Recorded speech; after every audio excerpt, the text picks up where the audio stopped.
మహాపరిశుద్ధుడు అయిన మా కన్న తండ్రి, మహోన్నతుడ, దయగల దేవ, కృపగల ప్రభువ, ఈ ఉదయకాల సమయంలో మమ్మల్ని అందరినీ ఎంతగానో ప్రేమించి సజీవుల లెక్కలో ఉంచి మీ సన్నిధి కాంతి మా మీద ప్రకాశింపజేసి ప్రభువా, మరుగైన అనేక మర్మములు మాతో తెలియజెప్పిన ఆ గ్రంథంలో నుండి తండ్రి విశదీకరించి మాతో ఇంకనూ మాట్లాడుతూ ఆ సత్యవాక్యమును విస్తరింపజేస్తూ మా హృదయాలకు వెలుగునిస్తూ మమ్మల్ని నడిపిస్తున్నందుకు స్తోత్రం తండ్రి. ప్రభువా, మీ కుమారుడైన క్రీస్తును మా కొరకు ఈ లోకానికి పంపించారు. ఆయన ద్వారా మాకు రక్షణ, పాపక్షమాపణ, విమోచన అనుగ్రహించారు. మమ్మల్ని మీ సొత్తైన ప్రజలుగా చేసుకున్నారు, మీ రాజ్యముగా చేసుకున్నారు, మాకు నిత్య జీవాన్ని వాగ్దానం చేశారు. ఈ వీటన్నిటి విషయమై మీకు అనుదినము ప్రతి క్షణము కృతజ్ఞతాస్తుతులు చెల్లింపబద్దులమై ఉన్నాం తండ్రి. మీ వాక్యము ప్రకటింపబడు తోడని వెలుగు కలుగునని మాకు సెలవిచ్చారు. ఆ వెలుగు మీ పిల్లల హృదయాలలో ఉన్న అంధకారాన్ని తొలగించాలనే ఆశతో అనేక వ్యయ ప్రయాసాల కోర్చి ఎంతోమంది పిల్లల కష్టంతో, కన్నీటి ప్రార్థనలతో ఈ యొక్క సదస్సులు దిగ్విజయంగా జరుగుతున్నాయి తండ్రి. పిల్లలందరినీ దీవించండి, పరిచర్య చేస్తున్న బిడ్డలందరినీ ఆశీర్వదించండి. కూర్చున్న మీ బిడ్డల్ని అలాగే లైవ్లో వీక్షిస్తున్న నా అక్క చెల్లెమ్మలను, అన్నదమ్ములను ప్రతి ఒక్కరిని దీవించి ఆశీర్వదించండి ప్రభు. ప్రతి సంఘాన్ని జ్ఞాపకం చేసుకోండి, ప్రతి సేవకుని జ్ఞాపకం చేసుకోండి.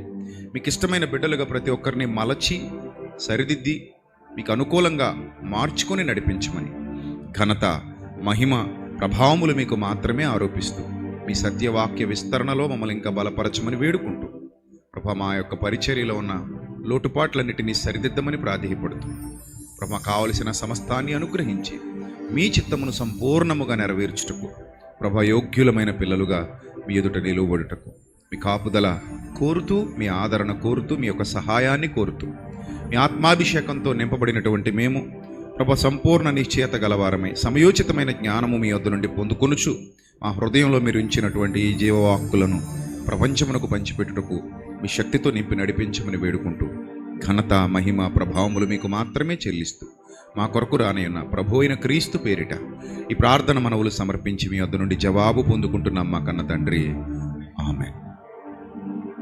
ప్రియమైన దైవజనాంగమా, మరొక అమూల్యమైన అంశాన్ని ఈరోజు మనం వినబోతున్నాం. జాగ్రత్తగా వినండి. ప్రస్తుత పరిస్థితులు బాలేదని మనం రాత్రి నేర్చుకున్నాం. మనిషి ప్రకృతిని ఏం చేశాడు? పాడు చేశాడు, కలుషితం చేశాడు. మనిషికి దేవుడు ఏలిక అనేటువంటి అర్హత ఇచ్చాడు. ప్రకృతిని అంతటిని మనిషికి దారాదత్తం చేసి మీరు ఏలికలు, ఏలండి, భూమిని నిండించండి, అభివృద్ధి పొందండి, విస్తరించండి, ఏలండి అని చెప్పాడు మనిషికి. మనిషి దాన్ని సద్వినియోగం చేసుకోకుండా దుర్వినియోగం చేసుకుంటూ అందమైన ప్రకృతిని పాడు చేసినట్టుగా మనం నిన్న రాత్రి నేర్చుకున్నాం. అయితే ప్రియమైన దేవుని ప్రజలారా, ఇప్పుడు మనం గమనించవలసినటువంటి ప్రాముఖ్యమైన విషయం ఏమిటంటే, కాలిఫోర్నియాలో మంటలు చెలరేగాయి. చాలా పట్టణాలు భయంకరంగా కాలిపోతున్నాయి. భయంకరంగా, మామూలుగా కాదు. మీకు కాలిఫోర్నియా గురించి ఐడియా ఉండే ఉంటుంది. ప్రపంచ సినీ చరిత్రలో హాలీవుడ్ అనేది పేరెన్నికగన్నది. అంటే మన ఇండియాలో అయితే బాలీవుడ్ అంటారు, టాలీవుడ్ అంటారు మన తెలుగు సినిమా ఇండస్ట్రీని.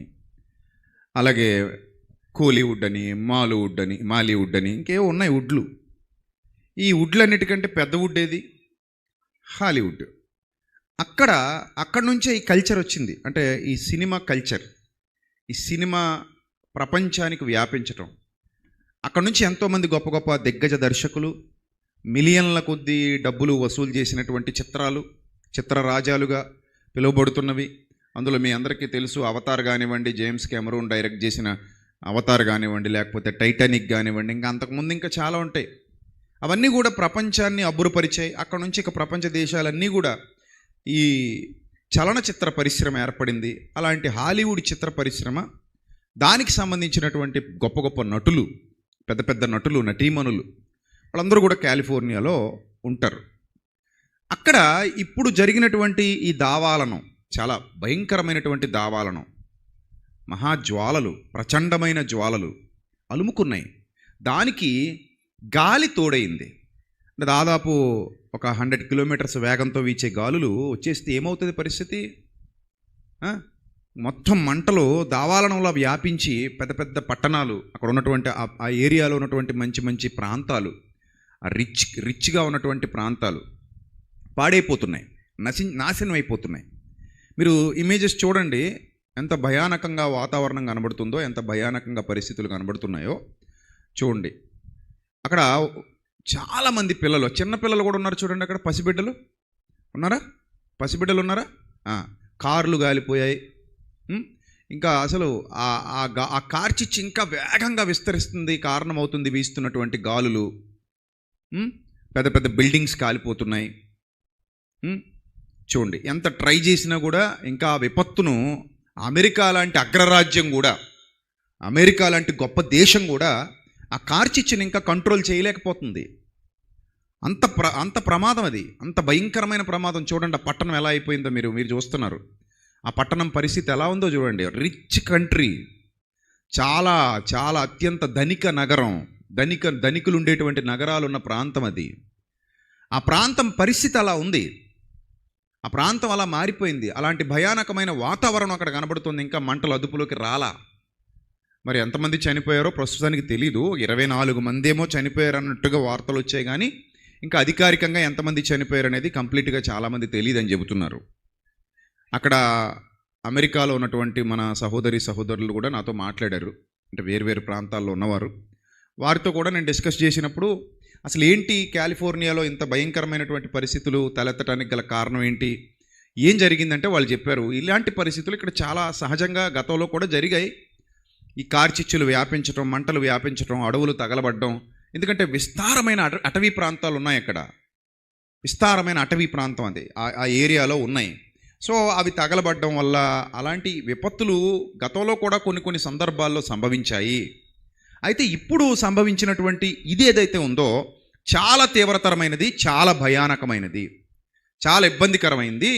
పెద్దోళ్లే, అంటే ఎంత సెలబ్రిటీలు, అపర కుబేరులు, వాళ్ళ ఇల్లులు కూడా కాలిపోయేటువంటి పరిస్థితి ఏర్పడింది అని వాళ్ళ నుంచి సమాచారం వినబడింది. వాళ్ళు అక్కడ నుంచి ఖాళీ చేసి వేరు ప్రాంతాలకు వెళ్ళిపోతున్నట్టుగా తెలియవచ్చింది. సరే, ఇప్పుడు ఇలాంటి ఘటనలు సంభవించినప్పుడు దేవుని పిల్లలుగా మనం ఎలా రియాక్ట్ అవ్వాలి, అసలు ఏంటి దీని వెనుకున్న ఉద్దేశం ఏంటనేది, దేవుని పిల్లలుగా ఎలా మాట్లాడాలి అనే విషయం మీద ఒకంత బాధ కలిగి ఈరోజు ఈ ప్రసంగాన్ని మీ మధ్యలో చెబుతున్నాను.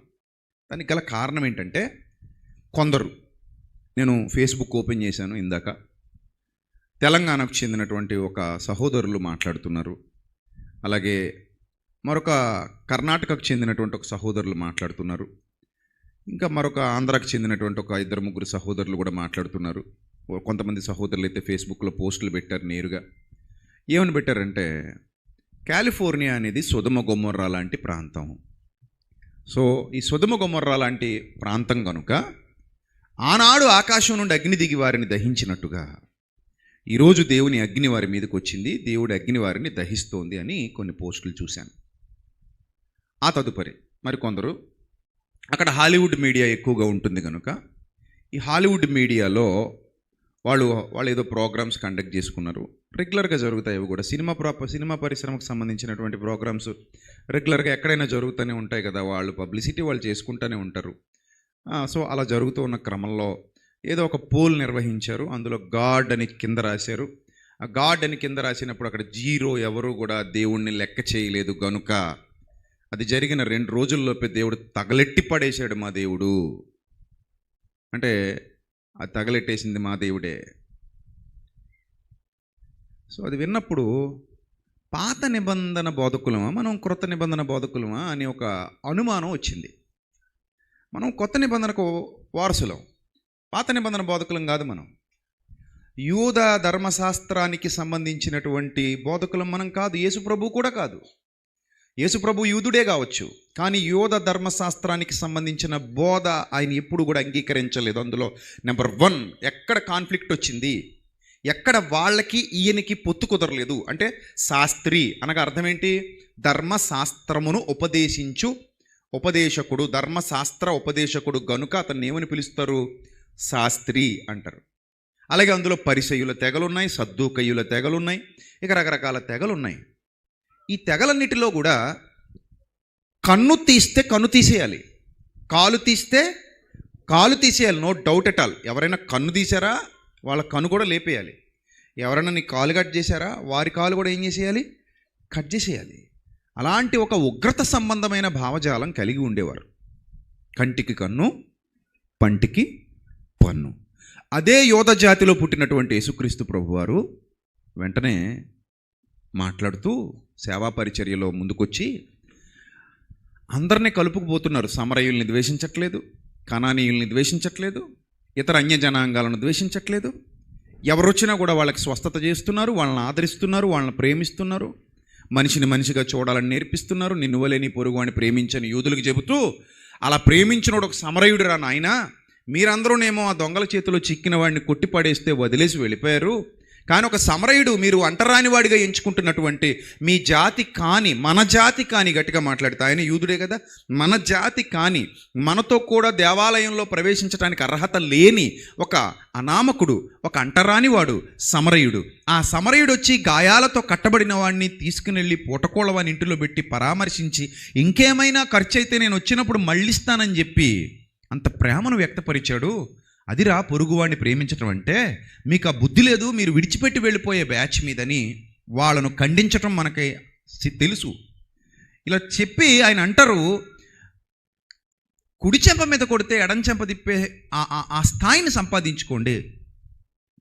అంటే మీరు ప్రేమ కలిగి ఉండడం నేర్చుకోండి. హింసాత్మకమైన ఆలోచన విధానం వద్దు. అహింసతో కూడినటువంటి భావజాలం మనకు కావాలి. అందుకే గాంధీ మహాత్ముడు కూడా తన బయోగ్రఫీలో రాస్తూ యేసుక్రీస్తు ప్రభు ఆయన్ని ఎంతగా ప్రభావితం చేశాడో చెప్పాడు. ఆయన బోధలు, ఆయన ఆలోచనలు. ఆయన అన్నాడట, కొండ మీద ప్రసంగం ఒక్కటి చాలు, సరిగ్గా మనసు పెట్టి వింటే ప్రపంచంలో అసలు యుద్ధాలే ఉండవు. దట్ ఈజ్ లార్డ్ జీసస్ అని చెప్పాడు. మన జాతి పిత గాంధీ మహాత్ముడు ఒక్క కొండ మీద ప్రసంగం, యేసు ప్రభు చేసిన కొండ మీద ప్రసంగం ఒక్కటి చాలు, మనసు పెట్టి మనిషి వింటే ప్రపంచంలో ఏముండవన్నాడు? యుద్ధాలు ఉండవు. అంత గొప్ప ప్రసంగికుడు యేసుక్రీస్తు. ప్రపంచాన్ని చైతన్యపరిచినవాడు, జ్ఞానం నేర్పించినవాడు. యుద్ధాల వల్ల ప్రాణ నష్టం, ఆస్తి నష్టం తప్ప, సామాజిక నష్టం తప్ప ఎలాంటి ప్రయోజనాలు ఉండవు. యుద్ధం జరిగే కొలది నష్టం ఎక్కువైపోతుంది, యుద్ధం జరిగే కొలది ప్రాణహాని ఎక్కువైపోతుంది, యుద్ధం జరిగే కొలది ఇబ్బంది ఎక్కువైపోతుంది. కనుక యుద్ధాల వల్ల ఎలాంటి ప్రయోజనాలు చేకూరవు. కనుక ఎలా ఉండాలన్నాడు?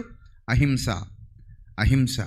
మనిషిని మనిషిగా చూడు. అతను మనిషే, మనం మనుషులే. నిన్న రాత్రి మ్యాథ్యూస్ అన్న మాట్లాడుతూ ఒక మంచి ఎగ్జాంపుల్ చెప్పాడు కదా. నేను చాలా దేశాలకు వెళ్ళాను, విదేశాలకు వెళ్ళాను, అక్కడ ఉన్నోళ్ళు ఇక్కడ ఉన్నోళ్ళు అందరి శరీరాలు ఎలాగున్నాయి? రంగుల్లో కొంచెం తేడాలు అటు ఇటుగా ఉన్నా, కళ్ళు ఇక్కడే ఉన్నాయి, ముక్కు ఇక్కడే ఉంది, నోరు ఇక్కడే ఉంది. సో పరిస్థితులన్నీ ఒకలాగే ఉన్నాయి కదా. అవును, నిజమే. అది మానవులందరూ ఒకలానే ఉంటారు. కొంచెం రంగులు అటు ఇటు ఉన్నా మానవులందరూ ఎలా ఉంటారు? ఒక్కలానే ఉంటారు. మానవులందరి నిర్మాణకుడు ఒక్కడే, మానవులందరి సృష్టికర్త ఒక్కడే. సరే, ఇప్పుడు పరిస్థితి ఏమిటంటే యేసుక్రీస్తు ప్రభువారు పాత నిబంధన బోధకుడు కాడు. పాత నిబంధన బోధకుడు ఏం చెప్తాడు? కంటికి కన్ను అంటాడు, పంటికి పన్ను అంటాడు. యేసు ప్రభు క్రొత్త నిబంధనకు మధ్యవర్తి, దేవుని కుమారుడు, ప్రేమాస్వరూపి అయిన దేవుని ప్రపంచానికి కరెక్ట్గా పరిచయం చేయడానికి. యూద జాతి చిన్నది, ఇజ్రాయెల్ అనేది చాలా చిన్నది, ప్రపంచంలో చాలా చిన్న దేశం. అది అక్కడున్న యూదులు చాలా చిన్న దేశం, చిన్నది, ఒక చిన్న తెగ అంతే. కానీ యేసు క్రొత్త నిబంధన ప్రపంచానికి, not only Israel, not only India, not only Russia, not only America, Australia, China, Japan, whatever, A country అయినా కానివ్వండి, ఈ నూతన నిబంధనను ఆచరిస్తున్న దైవ జనాంగం ప్రపంచమంతా విస్తరించున్నారు. ఓన్లీ ఎప్పటికీ పాత నిబంధన బట్టుకు వేలాడుతున్న వాళ్ళు ఇజ్రాయెల్లో మాత్రమే ఉన్నారు. అదొక చిన్న కంట్రీ, అదొక చిన్న జాతి, యోధ జాతి. ఇప్పుడు యేసు ప్రభువు యూదులలో పుట్టినంత మాత్రాన యోధ జాతికి మాత్రమే రెస్పాన్సిబిలిటీ తీసుకున్నాడని మీరు అనుకుంటే, రిప్రజెంటేటివ్గా వచ్చాడు అనుకుంటే చాలా పొరపాటు, చాలా తప్పు. ఆయన రిప్రజెంటేషన్ అనేది ప్రపంచానికి సంబంధించింది, యూనివర్సల్గా ఆయన ఆలోచన విధానం విస్తరించింది. అందుకే ఈరోజు ప్రపంచమంతా క్రొత్త నిబంధనకు క్రైస్తవులు ఉన్నారు. క్రొత్త నిబంధన ద్వారా పిలువబడుతున్న క్రైస్తవులు ఉన్నారు. పాత నిబంధన బోధ, పాత నిబంధన భావజాలం వద్దన్నాడు కనుకనే, నాయనా ఇదిగో ఇది నా రక్తము వలనైనా క్రొత్త నిబంధన. మీకు యుద్ధాలు నేర్పించట్లేదు, నేను గొడవలు నేర్పించట్లేదు, కక్షలు కార్పణ్యాలు నేర్పించట్లేదు. నేను మీకు ఏమి నేర్పిస్తానంటే ప్రేమ నేర్పిస్తాను. దేవుడు ప్రేమయే ఉన్నాడు. ప్రేమను మించిన ఆయుధం ప్రపంచంలో మరోటి లేదు. ప్రేమ ద్వారా జయించవలసినటువంటి నీవు పగను, కక్షను, ద్వేషాన్ని, అసహనాన్ని, ఇలాంటి క్రోధాన్ని, భయంకరమైనటువంటి స్థితిగతులను అలవర్చుకుంటే అది తప్పు. ముందు మనిషిని మనిషిగా చూడు. అతడు చెడ్డోడైనా, మంచోడైనా, క్రూరుడైనా, దుర్మార్గుడైనా, ఎవడైనా సరే మనిషిని ఎలా చూడు? మనిషిలా చూడు. ముందు మనిషిని మనిషిలా చూడు. ఇది కదా యేసు ప్రభువు నేర్పించాడు. మనిషిని మనిషిలా చూడమన్నాడు. అందుకే ఎంత క్రూరులైనా ప్రేమించాడు, ఎంత దుర్మార్గులైనా ప్రేమించాడు. చివరికి రోమా సైనికులు, పైశాచికులు, వాళ్ళు పైశాచికత్వాన్ని ప్రదర్శించడంలో రోమా సైన్యాన్ని మించింది లేదు. అంత దుర్మార్గపు చరిత్ర వాళ్ళది. ఈరోజు ఉన్నటువంటి రష్యన్స్ కంటే, రష్యాలో కొంతమంది ఉన్నారు, వాళ్ళకంటే, పాకిస్తాన్లో ఉన్న కొంతమంది ఉగ్రవాదుల కంటే, ఇక ప్రపంచ దేశాల్లో కొన్ని చోట్ల ఉన్నటువంటి దుర్మార్గపు జీవన శైలి అలవరుచుకున్న వారి కంటే కూడా భయానకమైన స్థితిలో, భయానకమైన వాతావరణంలో, భయానకమైన ఆలోచనల్లో బ్రతుకుతున్నటువంటి వ్యక్తులు రోమా సైనికులు. అలాంటి వాళ్ళను కూడా యేసుప్రభు ఏం చేశాడు? ప్రేమించాడు, క్షమించాడు. ఇప్పుడు క్రొత్త నిబంధనకు మధ్యవర్తులం అయ్యాం. అయ్యి మన కేరళలో, వైనాడులో కొండ ప్రాంతాలు విరిగి పడిపోయాయి. అక్కడ కూడా చాలామంది ధనవంతులు ఇళ్ళు మట్టి పెళ్ళల కింద కప్పడిపోయి చాలామంది చచ్చిపోయారు. వైనాడు దుర్ఘటన చాలా భయానకమైనది. వైనాడులో జరిగినటువంటి ఆ ప్రమాదం చాలా భయంకరమైనది. అయ్యో, ఎంతమంది పసిబిడ్డలు చచ్చిపోయారు. అలా చచ్చిపోతేనట కొంతమంది వెళ్ళి దొంగలు వాళ్ళని బయటికి తీసుకురావడం మానేసి, వాళ్ళని కాపాడడం మానేసి ఇంట్లోనే బంగారం కొట్టేసేవారట. ఉన్నారు. సమాజం ఇలాగే ఉంది.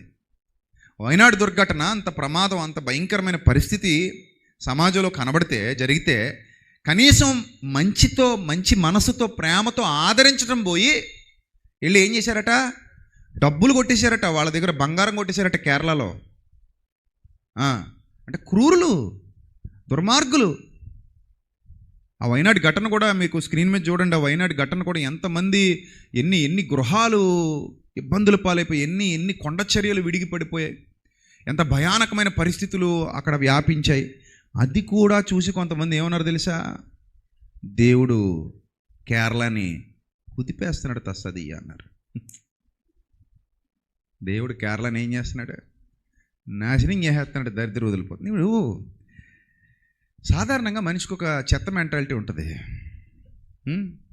చూడదు ఆ వైనాడు దుర్ఘటన చెత్త మెంటాలిటీ. అదేంటంటే ఎవరన్నా పడిపోయారు అనుకోండి, అయ్యో పాపం అంటారు, నవ్వుతారా? చెప్పండి. అయ్యో పాపం అని ఎంతమంది అంటారు? నిజాలు చెప్పండి, మనలో అన్నమాట. నిజాలు చెప్పండి, ఈసారి నిజం చెప్పండి. పడిపోతే అయ్యో పాపం అంటారా, నవ్వుతారా? ఎప్పుడైనా నవ్వారా? పోనీ ఎవడైనా పడిపోయినప్పుడు అని నవ్వారా? నవ్వలేదా? నవ్విన వాళ్ళు చేయొద్దండి. అదిగో మరి ఇంకేంటి మరి కథ? అది మీరు పడితే ఏంటి పరిస్థితి? నవ్వుతారా? అంటారా? బలిపడ్డా అంటారా? మరి ఏం చేస్తారు? ఇప్పుడు నువ్వు పడ్డప్పుడు ఎవడైనా నవ్వుతే ఏం చేస్తారు?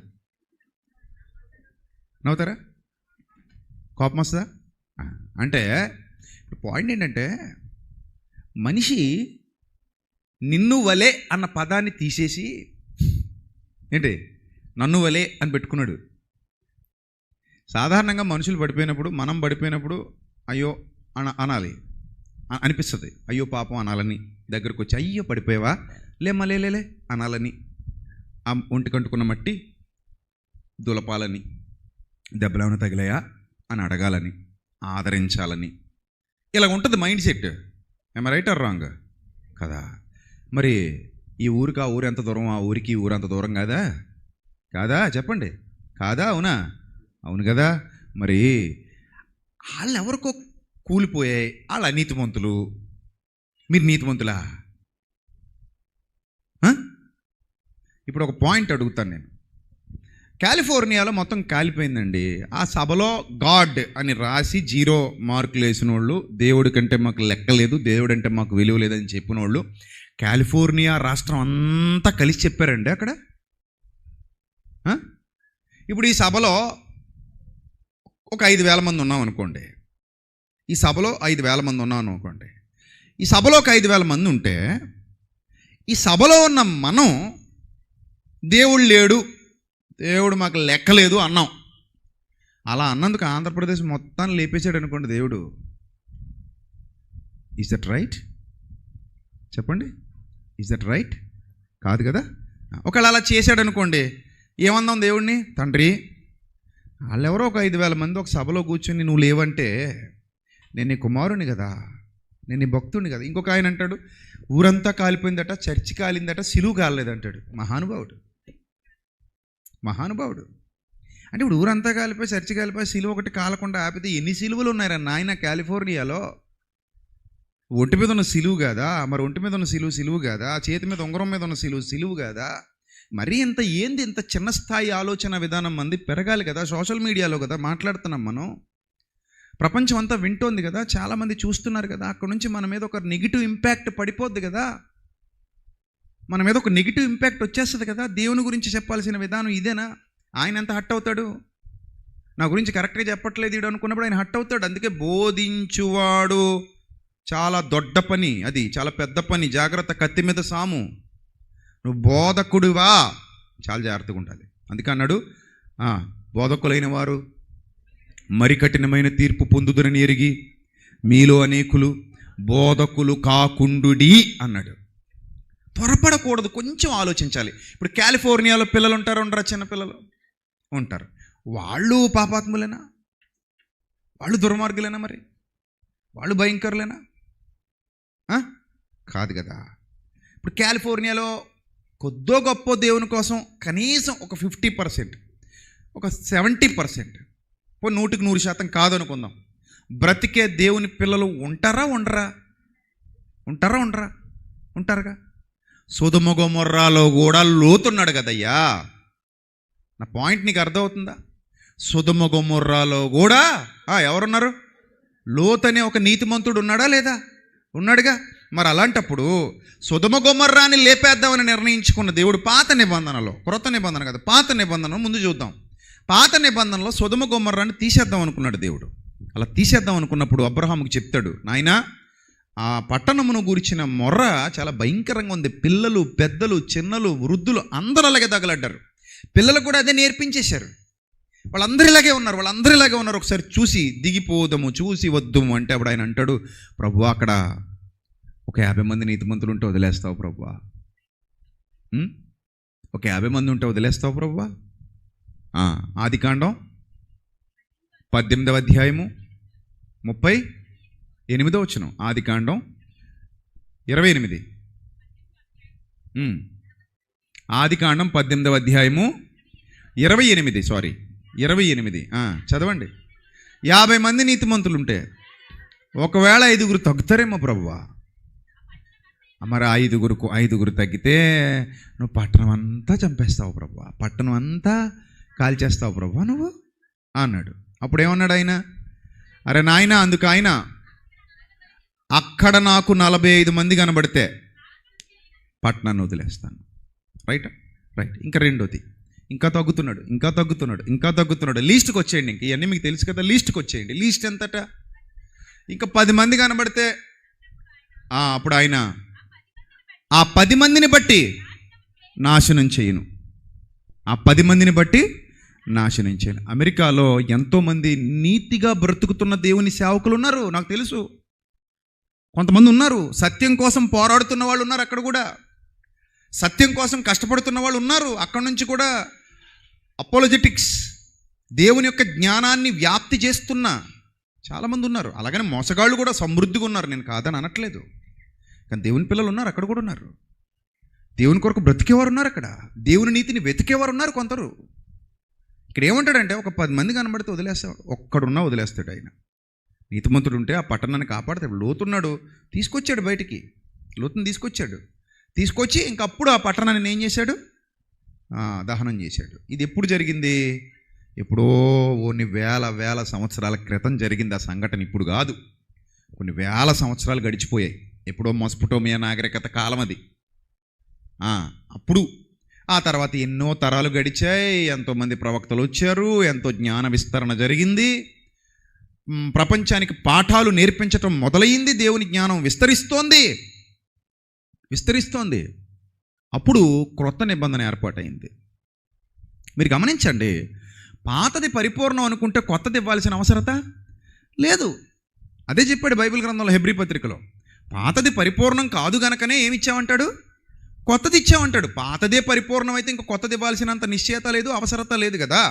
అది పరిపూర్ణం కాదు కనుక ఇంకోటి ఇచ్చాను నేను, ఇది నా రక్తమూలనైన క్రొత్త నిబంధన. ఇప్పుడు క్రొత్త నిబంధనలో దేవుని మనసు ఏంటి, దేవుని ఆలోచనలు ఏంటి, ప్రపంచానికి క్రొత్త నిబంధన బోధకులు ఏం చెప్పాలి? క్రొత్త నిబంధన బోధకులు ప్రపంచానికి ఏమి నేర్పించాలి? క్రొత్త నిబంధన బోధకులు ప్రపంచానికి దేవుని జ్ఞానాన్ని ఎలా పరిచయం చేయాలి, దేవుణ్ణి ఎలా పరిచయం చేయాలి? This is very important.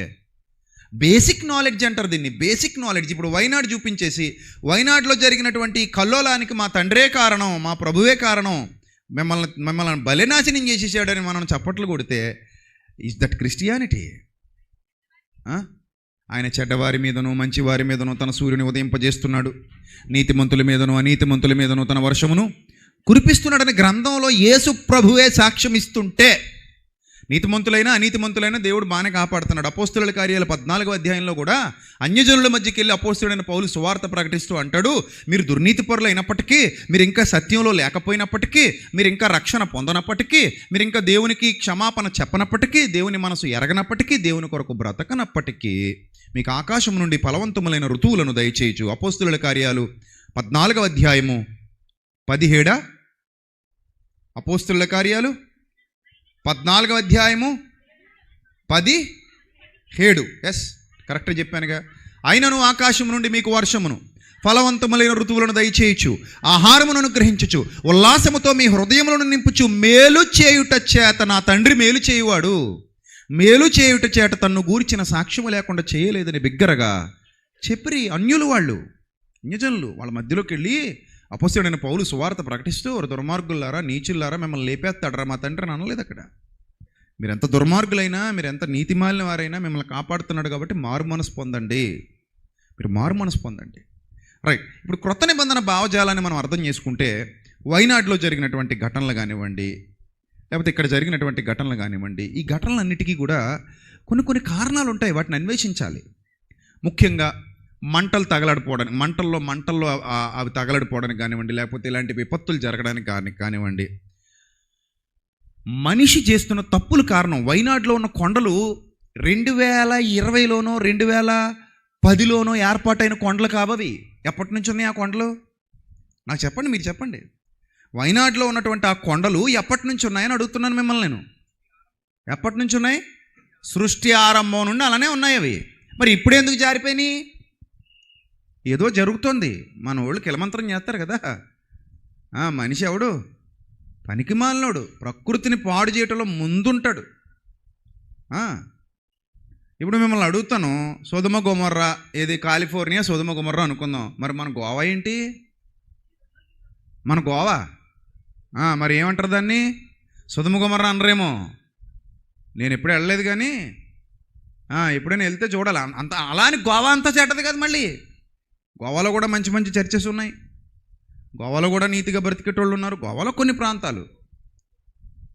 మరి బ్యాంకాక్ ఏంటి? బ్యాంకాక్ చెప్పండి. థాయిలాండ్. బ్యాంకాక్ అంటే మళ్ళీ మొత్తం బ్యాంకాక్ కాదు సుమా, మొత్తం థాయిలాండ్ కాదు. కొన్ని ప్రాంతాలు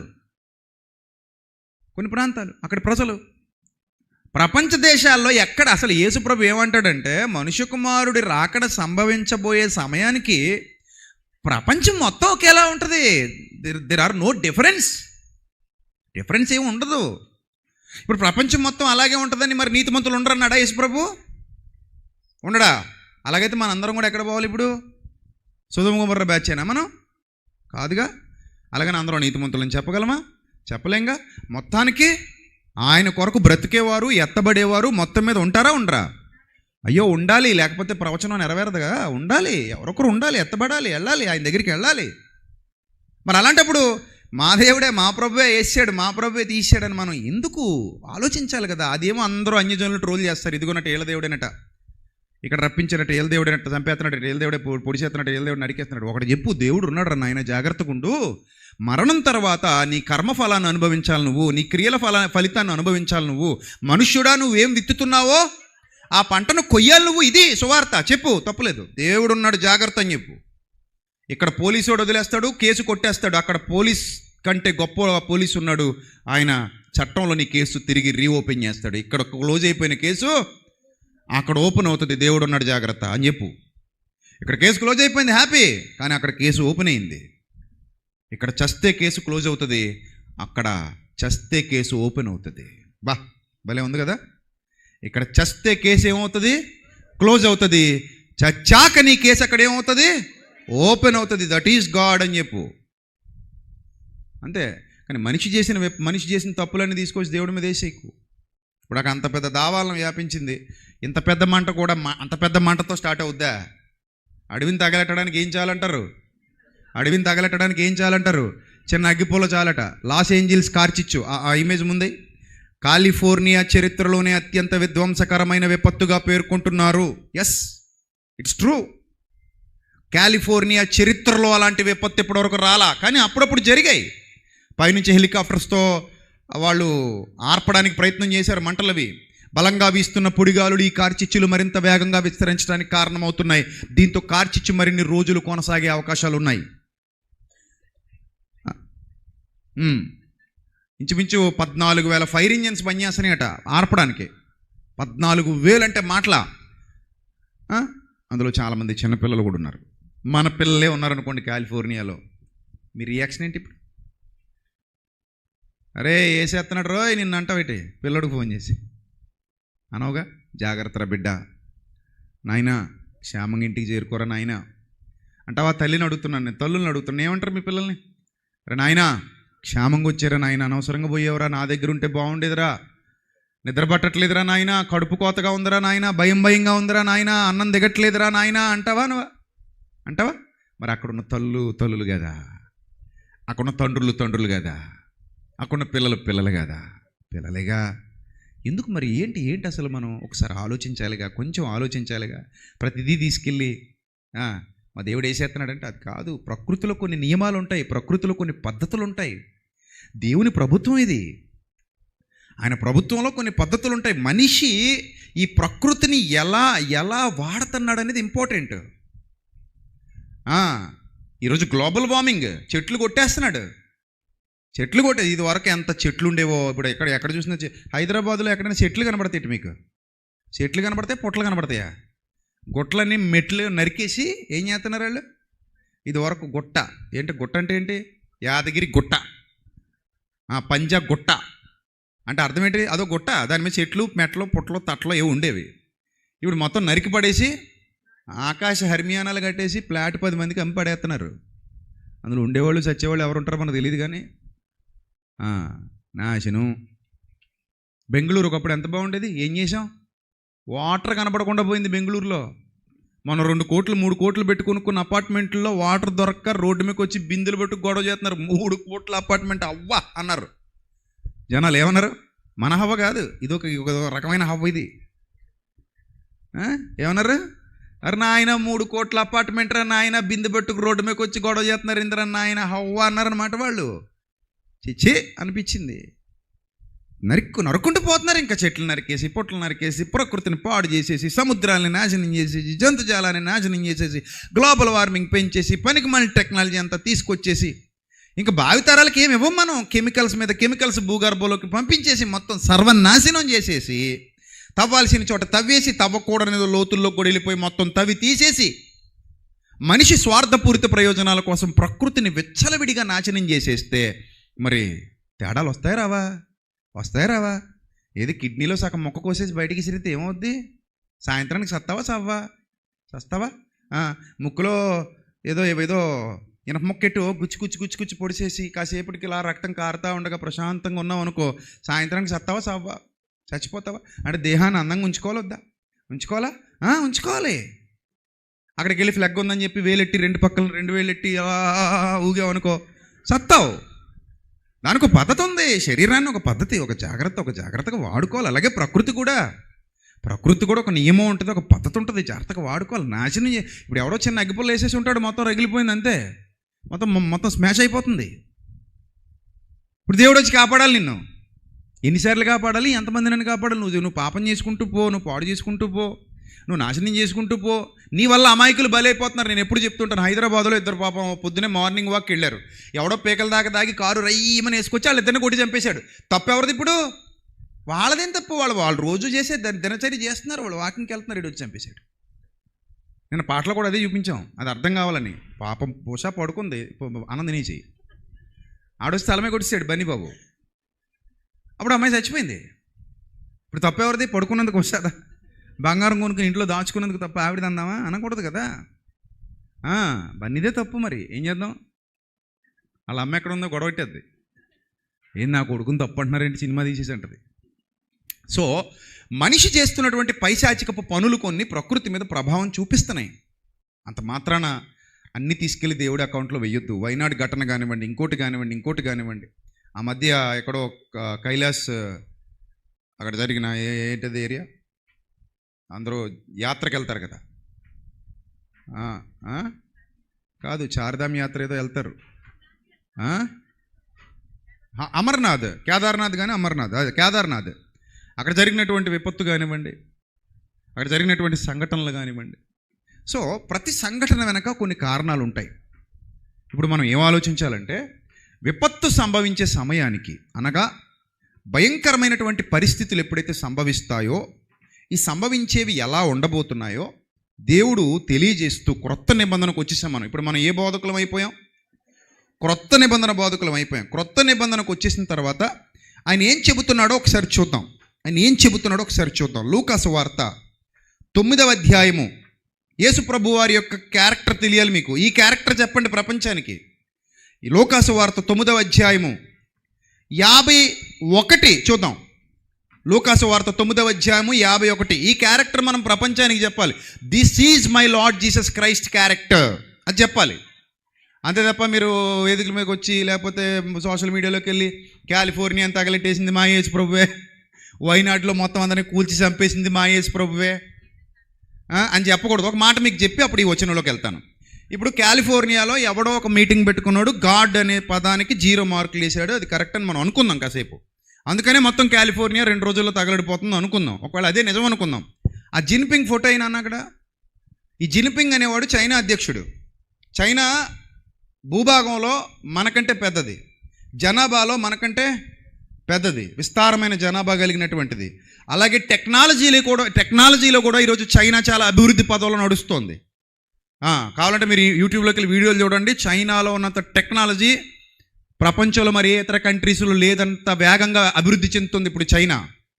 అంత అభివృద్ధి చెందిన దేశంగా మారిపోతుంది చైనా రోజు రోజుకి. రైటా? ఆడేమన్నాడు వినండి, ఆ జిన్పింగ్ అనేవాడు. అంటే మన దేశం కాదు కాబట్టి ఆడి అంటున్నానండి. మన దేశంలో లేదు, అలాగ అనలేము. కొంచెం కోపం వచ్చి ఏమన్నాడట, ఇస్లాం లేదు, క్రిస్టియన్ లేదు, బైబిల్ పక్కన పడేయండి, మీ దేవుణ్ణి నేనే కొత్త దేవుడు అన్నమాట. వీడు ఏమైనా పెట్టుకుంటే చైనాలో నా ఫోటోలు పెట్టుకోండి, యేసుప్రభు ఫోటోలు తీసి పడేయండి, బైబిల్ తీసి పడేయండి, ఇంకేమన్నా తీసి పడేయండి, నా ఫోటోలు పెట్టుకోండి, ఐఎమ్ ద గాడ్ అన్నాడట.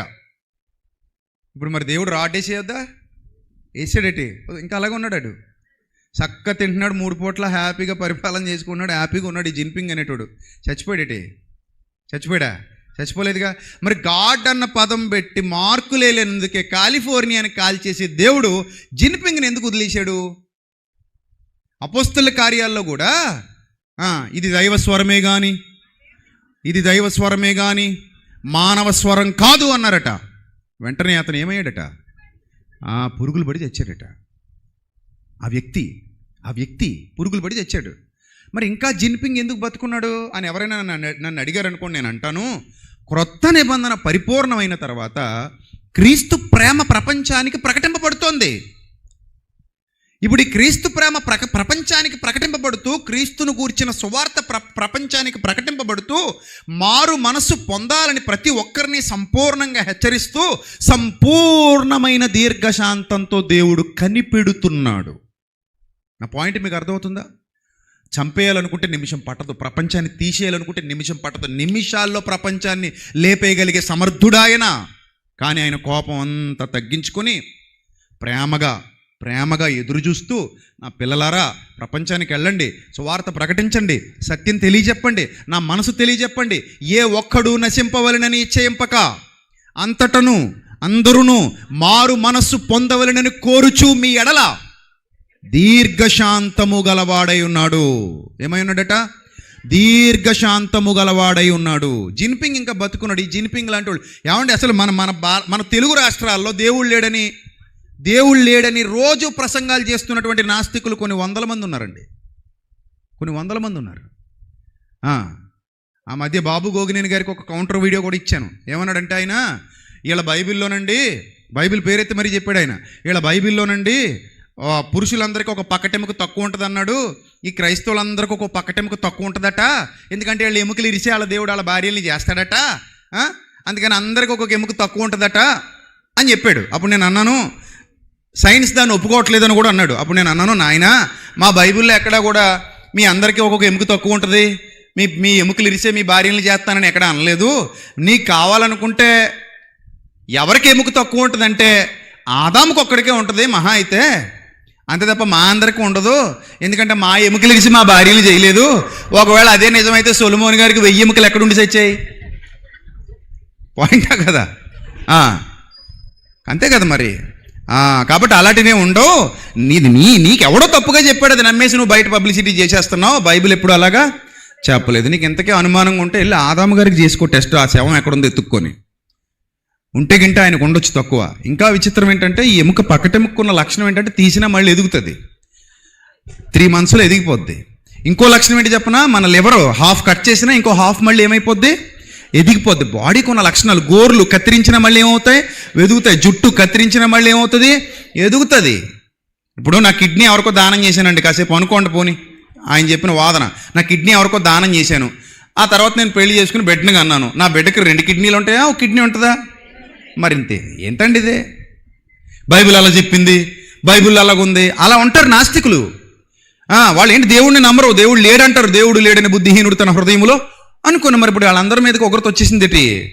హాయిగా తింటున్నారు, హాయిగా ఉన్నారు, హ్యాపీగా బతుకుతున్నారు.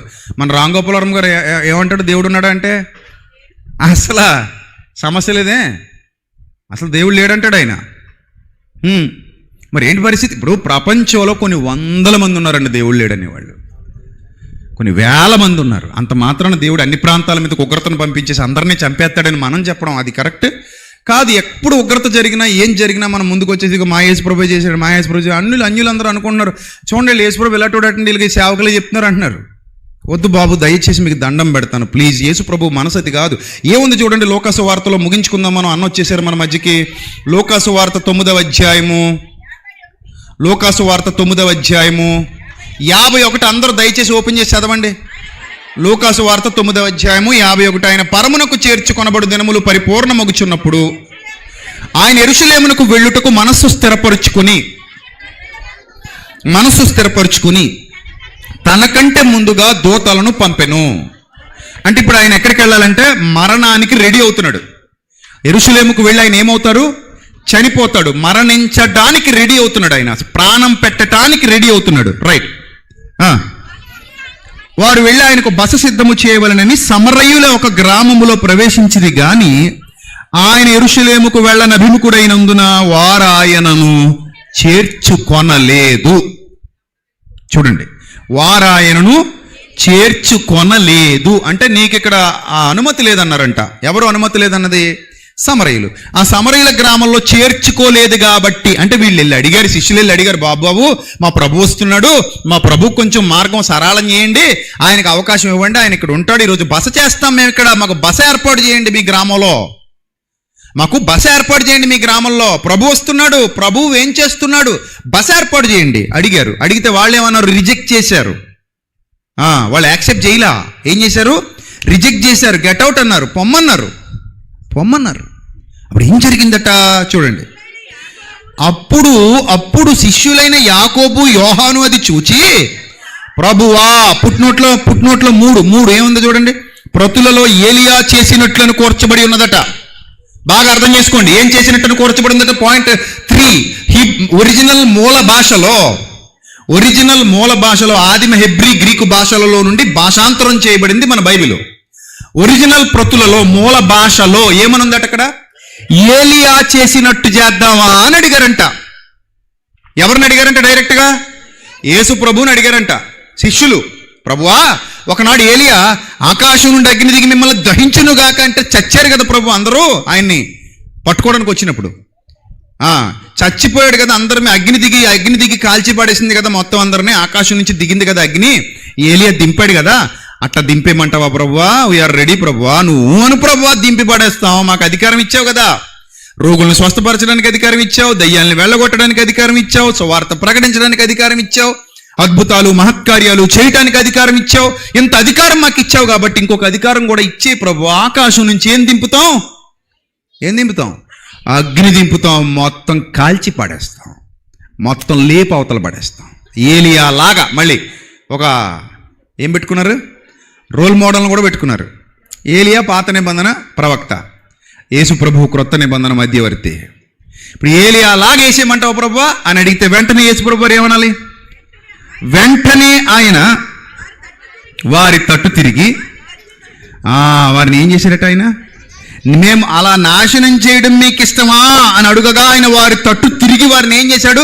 గద్దించెను అని పుట్టినట్లు మళ్ళీ మూల భాషలో యేసుప్రభు ఏమన్నాడో 4 అని ఒక అంకేసి మీ బైబిల్లో క్రిందన చిన్న అక్షరాలతో రాశాడు, చదవండి. కళ్ళజోడు పెట్టుకోండి, కళ్ళజోడు లేనోళ్ళు అంటే మరి చిన్న అక్షరాలు కనబడిన వాళ్ళు కళ్ళజోడు పెట్టుకోండి. మరి ఏముంది అక్కడ? 4 అని అంకేసి, మీరు ఎట్టి ఆత్మ గలవారో మీరెరుగరు, మనుష్య కుమారుడు మనుష్యుల ఆత్మను రక్షించుటకే గాని నశింపజేయుటకు రాలేదు.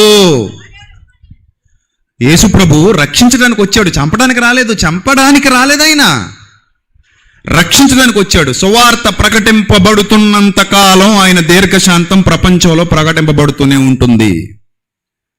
కొన్ని విపత్తులు సంభవిస్తాయి, ఆయన రాకడ సమయానికి కొన్ని జరుగుతాయి. ఆయన ముందుగా చెప్పాడు, రాజ్యం మీదకి రాజ్యం లేస్తుంది, అక్కడక్కడ భూకంపాలు కలుగుతాయి, కరువులు సంభవిస్తాయి, మనుష్యులు కూడా వీటికి కారకులవుతారు. ఇప్పుడు భూకంపాలు రావడానికి మనిషి ప్రధాన కారణమై కూర్చున్నాడు. కావాలంటే ఇంటర్నెట్లో వెతకండి, ఏంటి మనిషి ప్రధానమైన కారణం?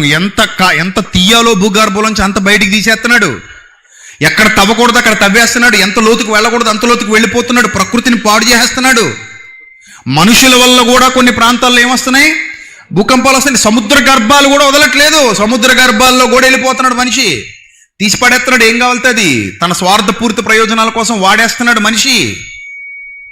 సో కాబట్టి ప్రకృతిని దేవుడిచ్చాడు, మనిషి దాన్ని ఏం చేస్తున్నాడు?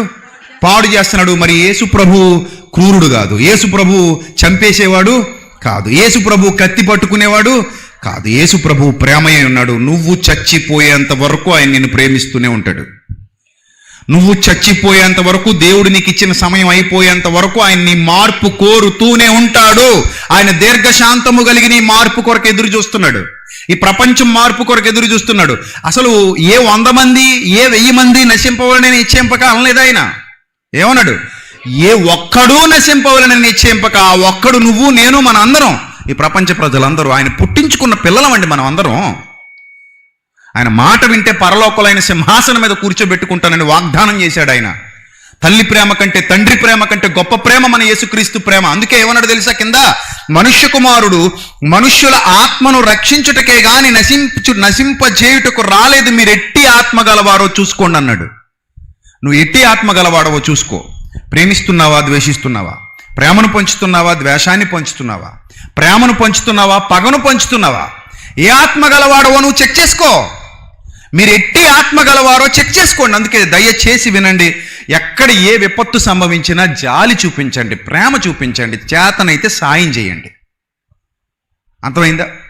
అందుకని త్వరపడి రే మీరందరూ పోతున్నారు రోయ్, మీరందరినీ నాశనం చేసి మా యేసు ప్రభు రోయ్ అని అనకండి ప్లీజ్.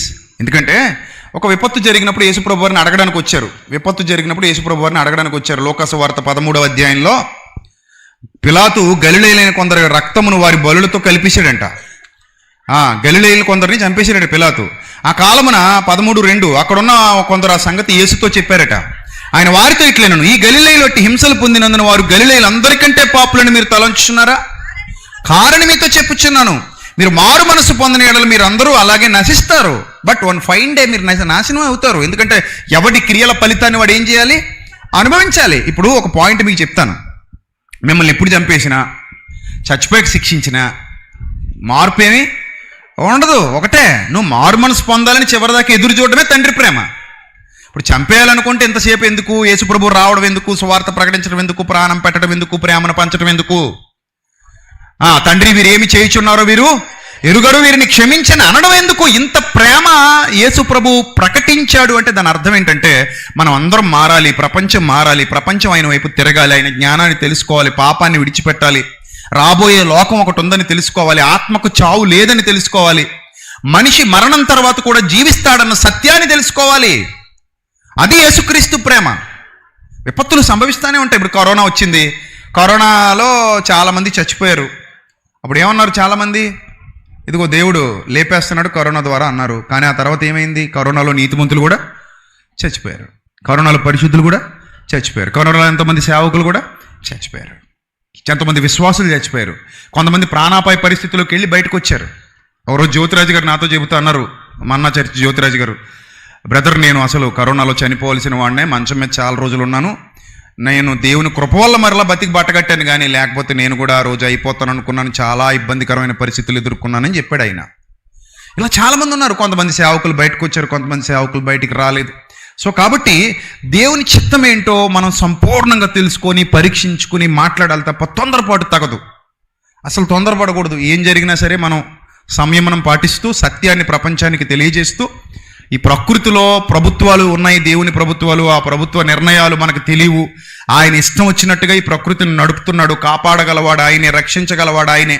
కొన్ని సందర్భాల్లో మనిషికి స్వేచ్ఛనిచ్చాడు కనుక మనిషి ఆ స్వేచ్ఛను దుర్వినియోగం చేసుకుంటూ ముందుకెళ్తున్నాడు. మనిషి చేసే పాపాలు, ఇప్పుడు హిరోషిమా నాగసాకిలో అణుబాంబు వేశారు, ఎప్పటికీ చాలామంది అక్కడ అంగవైకల్యంతో పుడుతున్నారు. దాన్ని తీసుకెళ్లి దేవునికి ఆపాదిస్తే బాగుంటుందా? హిరోషిమా నాగసాకి పరిస్థితి చాలా భయానకంగా ఉందే ఎప్పటికీ. మరి దాన్ని తీసుకెళ్ళి దేవునికి పెట్టకూడదుగా? మీ దేవుడు అనుభవం ఎందుకు ఆపలేదంటే? నిన్ను నన్ను ఏమైనా ఆపాడా? ఎన్ని పాపాలు చేయలేదు మనం? ఎప్పుడైనా ఆపాడా పాపం చేసినప్పుడు నిన్ను? నువ్వు చెప్పు. నిన్ను ఆపితే నువ్వెందుకు మారు మనసు పొందుతావు? ఇప్పుడు అసలు నువ్వు మారు మనసు పొందాల్సిన అవసరతే రాదు కదా నిన్ను ఆపితే. ఇప్పుడు తాగేవాడు మూతికి ప్లాస్టర్ వేసాడు అనుకో, ఆయన పెదాలు ఓపెన్ అవుతలేదు అనుకో, బ్రాందీ షాప్ దగ్గరికి వెళ్ళగానే పెదాలు క్లోజ్ అయిపోతున్నాయి. బ్రాందీ షాప్ నుంచి దూరం జరుగుతుంటే పెదాలు ఓపెన్ అవుతున్నాయి. వెళ్తాడేటి ఇంక అక్కడికి వెళ్ళినప్పుడల్లా పెదాలు క్లోజ్ అయిపోతున్నాయి. అప్పుడెప్పుడో మన జకరియా గారికి ఏమైందట? మొగడైపోయాడంట. పిల్లాడు పుట్టేంత వరకు నీ నోరు ఓపెన్ అవుదన్నాడు దేవుడు. అయిందా? అవలేదుగా. అలా దేవుడు చేసేయాలనుకుంటే ఇప్పుడు మీ అందరు నోరులు మూసేయగలడా లేదా? సిగరెట్ నోట్లోకి వెళ్లకుండా ప్లాస్టర్ వేసేయగలడు, మందు నోట్లోకి వెళ్లకుండా పెదాలు అంటించేయగలడు ఫెవికిక్ వేసి. ఆయన దగ్గర ఉన్న కిక్ మన దగ్గర ఉండదు. మన దగ్గర ఉన్న ఫెవికిక్ కంటే పవర్ఫుల్ ఫెవికిక్లు ఉంటాయి ఆయన దగ్గర. వాళ్ళు వేసి నీ నోరు మూసేస్తే నువ్వు ఎప్పటికీ తాగుబోతాడు కాదు, ఎప్పటికీ నీ అవయవాలు కొన్ని క్లోజ్ అయిపోయేలా చేసేస్తే నువ్వు ఎప్పటికీ వ్యభిచారివి కాదు. నీ శరీరాన్ని ఎలా కావాలంటే అలాగా లాకులేసి పడేస్తే నువ్వు ఎప్పటికీ ఏ పాపం చేయలేవు. కానీ చేశాడు అలాగా? చేశాడా? చేయలేదే. స్వేచ్ఛనిచ్చాడంటే అర్థం ఏంటి? నాయనా నువ్వు తిరుగు, నీ ఇష్టం వచ్చినట్టు ప్రవర్తించు, నీ మనస్సుకు నచ్చినట్టుగా జీవించు, అయితే వీటన్నిటిని బట్టి దేవుడు నిన్ను తీర్పులోనికి తెచ్చునని జ్ఞాపకం పెట్టుకో. వన్ ఫైన్ డే ఉంటుంది, ఆ రోజు ఖచ్చితంగా నువ్వు దేవునికి ఏం చెప్పాలి? లెక్క చెప్పాలి. అంతవరకు నేను ఇలాగే విడిచిపెట్టేశాడు. అందుకే నేను పాటలో రాశాను, జీవ మార్గమును మరణ మార్గమును నీ ఎదుటే ఉంచాడు, మేలు కీడులను వివేచించి ముందడుగు వెయ్యమన్నాడు, ఆకాశాలకు ఎక్కిపోయినా అక్కడను ఉన్నాడు, పాతాళంలో దాక్కున్నా నీ పక్కనే ఉండగలడు, దేవుడు ఉన్నాడు నిన్ను చూస్తున్నాడు, నీ ప్రతి అడుగడుగు గమనిస్తున్నాడు. వాస్తవం అది. కానీ ఒకనొక దినం రాబోతుంది, ఆ దినాన మనం లెక్క అప్పగించవలసిన వారమై ఉన్నాం. జాగ్రత్త. కాబట్టి లాస్ ఏంజల్స్లో జరిగిన, వైనాడ్లో జరిగిన, కేరళలో ఇంకో చోట జరిగిన, లేకపోతే కేదార్నాథ్లో జరిగిన, తెలంగాణలో జరిగిన, ఆంధ్రాలో జరిగిన, ఎక్కడ ఏ విపత్తులు సంభవించినా దయచేసి మిమ్మల్ని బ్రతిమలాడుకుంటున్నాను, మా యేసు ప్రభువే చేశాడని దయచేసి ముందుకు రాకండి, మీకు పుణ్యం ఉంటుంది. ఆయన అలా చేసేవాడైతే ఎప్పుడో వేసేయాలి మొత్తాన్ని. ఎవడు మంచోళ్ళు లేరు ఇక్కడ. బోలెడంత మంది దొంగలు ఉన్నారు. ఆ కాలిఫోర్నియా కంటే, గోవా కంటే, బ్యాంకాక్ కంటే, థాయిలాండ్ కంటే, హైదరాబాదులోనే బోలెడంత మంది ఉన్నారు. లేరు? పసిపిల్లల్ని రేప్ చేసేసిన వాళ్ళు ప్రశాంతంగా తిరుగుతున్నారు పనికిమాలో. నాకే కోపం వచ్చేది, పేకనులకి చంపేయాలనుకుంటాను నేను వాళ్ళని చూసినప్పుడు న్యూస్లో. నిజం, నేను ఆడిగాని నాకు దొరికితే పేకనుకి చంపేయాలనుకుంటాను, అంత కోపం వస్తుంది నాకు. అరే పసిపిల్లల్ని రేపు చేసిన దరిద్రుడా అనిపిస్తుంది. పసిబిడ్డలు 6 నెలలు తిరగిన పసిబిడ్డ మీద పడ్డాడు ఒక మృగం, మనం వార్తల్లో చూసాం. మరి ఏం చేయాలండి దేవుడు? ప్రతి వాడికి శిక్ష ఉంది.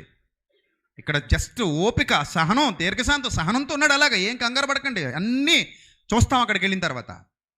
ఇక్కడ ఏదో మనుషులు అనుకుంటున్నారు దేవుడు ఏం చేస్తున్నాడు, మీ దేవుడు ఎందుకు మాట్లాడట్లేదు, మీ దేవుడు ఎందుకు చర్యలు తీసుకోవట్లేదు, ఆయన ఎందుకు స్పందించట్లేదు, ఇంత జరుగుతుంటే దేవుడు ఎందుకు మౌనంగా ఉన్నాడని యూట్యూబ్లో వీడియోలు పెడుతున్నారు కొంతమంది.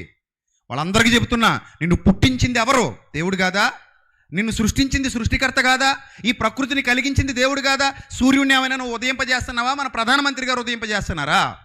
చంద్రుడిని ఏమైనా నువ్వు తీసుకొస్తున్నావా, లేకపోతే అమెరికా ప్రెసిడెంట్ తీసుకొస్తున్నాడా? ఆకాశ నక్షత్రాల కదలికలను నియంత్రిస్తున్నది ఎవరు? సమస్త ప్రభుత్వాన్ని నియమించి నడిపిస్తున్నది ఎవరు? సర్వోన్నతుడైన దేవుడు కాదా? మరి అందుకే అన్నాడు ప్రకటన గ్రంథంలో, అన్యాయము చేయువాడు ఇంకను అన్యాయమే చెయ్యనిమ్ము. అందుకు ఆగిపోయాడు. అలాగా అన్యాయము చేయువాని ఇంకను అన్యాయమే చేయనిమ్ము, పవిత్రుడైన వాని ఇంకను పవిత్రుడుగానే ఉండనిమ్ము. ప్రతి వానికి చుటకు వాని జీతం రెడీ చేసి రాసి పెట్టేశాను బిడ్డ. ఎవ్వడ దాడికి ఇచ్చేస్తా. మారితే మంచిది, మారకపోతే నీ ప్రాణానికి నువ్వే ఉత్తరవాదివి. అది దేవుని లెక్క. అర్థమైందా? కాబట్టి ఎక్కడ ఏం జరిగినా దేవుడి మీద వేసేయకండి. మొన్న వైజాగ్లో ఏదో గ్యాస్ లీక్ అయిందట, చాలామంది ఇబ్బందులు పడ్డారు, కొంతమంది చనిపోయారని విన్నాను నేను. ఇలాంటివి జరుగుతుంటాయి. గ్యాస్ లీక్ అవడం అంటే ఇప్పుడు కొన్ని చోట్ల భయంకరమైన ఫ్యాక్టరీలు పెట్టేశారు. ఏదైనా పేలింది అనుకోండి, ఏమైపోద్ది? బ్లాస్ట్, భయంకరమైన బ్లాస్ట్. ఆ చుట్టుపక్కల ఉన్న వాళ్ళందరూ ఎగిరిపోతారు. 1984 భోపాల్ దుర్ఘటన, 1984 నేను పుట్టిన సంవత్సరం. భోపాల్ దుర్ఘటన, ఎంతమంది లేచిపోయారు. ఎప్పటికీ అలాంటి భయానకమైన పరిస్థితులు కనబడుతున్నాయి అక్కడక్కడ. మనిషి చేస్తున్న తప్పులు ప్రకృతిలో ఎన్నో విలయాలకు కారణమవుతున్నాయి. చేజేతులరా కూర్చున్న, అందుకే కరోనా పాటలో రాశాను, కూర్చుని ఉన్న కొమ్మను నరికి దుఃఖిస్తున్నామా ఓ మనిషి, ఓహో మనిషి, నీ చేతలు బాగుండుంటే ఈ చేతులు కడిగేదుందా? ఓ మనిషి, ఓహో మనిషి, నీ నడబడి బాగుండుంటే ఈ ముఖమును కప్పేదుందా? నడి సంద్రంలో మునిగాక ఓడలు చేద్దామా, చేతులు కాలిన తరువాత ఆకులు పట్టుకుందామా? స్వార్థం నిలువున నిండి ప్రకృతి పాడు చేశామా? కూర్చుని ఉన్న కొమ్మను నరికి దుఃఖిస్తున్నామా? ఓ మనిషి, ఓహో మనిషి, నీ చేతలు బాగుండుంటే ఈ చేతులు కడిగేదుందా? సో మనిషి అర్థం చేసుకోవాలి ఈ విషయాన్ని, దేవుని జ్ఞానాన్ని అర్థం చేసుకోవాలి. మనిషి అన్నీ ఇచ్చాడు, తగలేసుకుంటున్నాం. అందమైన దేహాన్ని ఇచ్చాడు, పాడు చేసుకుంటున్నాం. చెప్పాను కదా రాత్రి, క్యాన్సర్లతో నోరు కుళ్ళిపోయింది ఒక ఆయనకని చెప్పాను. సో కాబట్టి జాగ్రత్త, దేవుని యొక్క సత్యాన్ని తెలుసుకుందాం, క్రీస్తు ప్రేమను పంచుదాం, ప్రకటిద్దాం, అనేక మందికి క్రీస్తు సువాసనలు వెదజల్లుదాం. నా క్రీస్తు క్రూరుడు కాదు, నా క్రీస్తు దయలేనివాడు కాదు, నా క్రీస్తు ప్రేమయ్య ఉన్నాడు. ఆయన ప్రపంచానికి ప్రేమ జ్యోతిని వెలిగించినవాడు. అందుకే నేను లోకమునకు వెలుగై ఉన్నానని ప్రపంచానికి చెప్పినవాడు. ప్రతి మనిషిని మారడానికి అవకాశాలు ఇస్తూ దీర్ఘశాంతంతో కనిపెడుతున్నాడు. కానీ వన్ ఫైన్ డే ప్రకృతి చక్రం, పంచభూతాలు మిక్కుటమైన వేండ్రముతో లయమైపోయే దినం రాబోతుంది. కాలిఫోర్నియా ఒకటే కాదు, నాట్ ఓన్లీ కాలిఫోర్నియా, గ్లోబ్ మొత్తం విశ్వ వినాశనం జరగబోతోంది. ఆ వినాశనం జరగబోయే రోజు అది చాలా ప్రమాదకరంగా ఉంటుందని బైబిల్ చెబుతోంది. ఆయన రాకడ అంత శక్తివంతంగా ఉంటుందని బైబిల్ చెబుతోంది. దానికి సిద్ధపడదాం. దేవుని దినపు రాకడ కొరకు కనిపెట్టుచు జాగ్రత్త కలిగి బతుకుదాం అన్నాడు పేతురు. జాగ్రత్త కలిగి బతుకుదాం అన్నాడు పేతురు. కాబట్టి అలా బ్రతుకుదాం. అలాంటి సత్య సంబంధమైన ఆలోచన విధానంతో ఎదుగుదాం. మన ముందున్న దైవజనులు జాన్ వెస్లీ అన్నయ్య మరిన్ని సంగతులు మనతో మాట్లాడతారు. కాబట్టి శ్రద్ధాశక్తులతో భయభక్తులతో మీరు దేవుని మాటలు వినాల్సిందిగా మీ అందరినీ కోరుతున్నాను. ఈరోజంతా ఆయన మనతో ఉంటారు, రాత్రికి కూడా మనతో ఉంటారు. సో ఈ విలువైన సమయాన్ని అందరం సద్వినియోగం చేసుకుందాం. తలలు వంచండి, చిన్న ప్రార్థన. మహాపరిశుద్ధుడైన మా కన్న తండ్రి, మహోన్నతుడ, దయగల దేవ, కృపగల ప్రభా, మీ పవిత్ర నామానికి స్తుతులు స్తోత్రాలు చెల్లిస్తున్నాను తండ్రి. ప్రభా, మీ ప్రేమ గొప్పది, మీ కృప గొప్పది, మీ దయ గొప్పది. ఎంతోమంది క్రూరులు ఉన్నారు తండ్రి ప్రపంచం నుండి, ఎంతోమంది భయంకరులు ఉన్నారు, ఎంతోమంది నీచులు ఉన్నారు, దుర్మార్గులు ఉన్నారు. వారందరి ఎడల మీరు బాధపడుతున్నారు. వారందరి మార్పు కొరకు మీరు ఎదురు చూస్తున్నారు. వారందరి ప్రభా జీవితాలు మారాలని, మారు మనస్సు పొందాలని దీర్ఘశాంతము గలవారై మీరు తప్పిస్తున్నారు. కుల, మత, జాతి, ప్రాంత భేదాలు లేకుండా తండ్రి వారి మార్పు కొరకు మీరు కనిపెడుతున్నారు తండ్రి. మీ పిల్లల్లో మార్పు తీసుకురావాలని మీరు పడుతున్నటువంటి తపన, తాపత్రయం అది ఎరిగిన వారముగా తండ్రి ఈ సత్యాన్ని ప్రపంచానికి చెప్పడానికి నడుం బిగించి ముందుకొచ్చాం మీ సేవకులుగా. మమ్మల్ని బలపరచండి, మీ కృపలో భద్రపరచండి. జ్ఞానం ఇవ్వండి, వివేకం ఇవ్వండి. మీ సన్నిధి కాంతి మా అందరి మీద ప్రకాశింపచేయండి. ముఖ్యంగా మా మధ్యకు వచ్చిన మీ సేవకుడిని బలపరచండి. అనేకమైన సంగతులు మాతో మాట్లాడండి, మా అందరికీ నేర్పించండి. ఈ సత్యవాక్య విస్తరణలో మేమందరము ప్రయాసపడి తండ్రి ఉన్నది ఉన్నట్టుగా మీ యొక్క జ్ఞానాన్ని ప్రపంచానికి పరిచయం చేసి తండ్రి గౌరవప్రదమైన రీతిలో మీ సత్యాన్ని విస్తరింపజేసి అనేక మంది తండ్రి సత్యవాక్యమును ఎరిగి ప్రభ మారు మనస్సు పొంది నిత్య జీవాన్ని స్వతంత్రించుకున్నట్లుగా, వారి పాపపు బ్రతుకులను మార్చుకున్నట్లుగా, వారి జీవితాలను మీకు సంపూర్ణంగా సమర్పించినట్లుగా మీ సహాయమును దయచేయమని ఘనత, మహిమ, ప్రభావములు మీకు మాత్రమే చెల్లిస్తూ యేసుక్రీస్తు ప్రభు వారి దివ్యనామంలో ప్రార్థన మనవులు సమర్పించి మీ వద్ద నుండి జవాబు పొందుకుంటున్నాం మా కన్న తండ్రి. ఆమేన్. అందరికీ వందనాలు.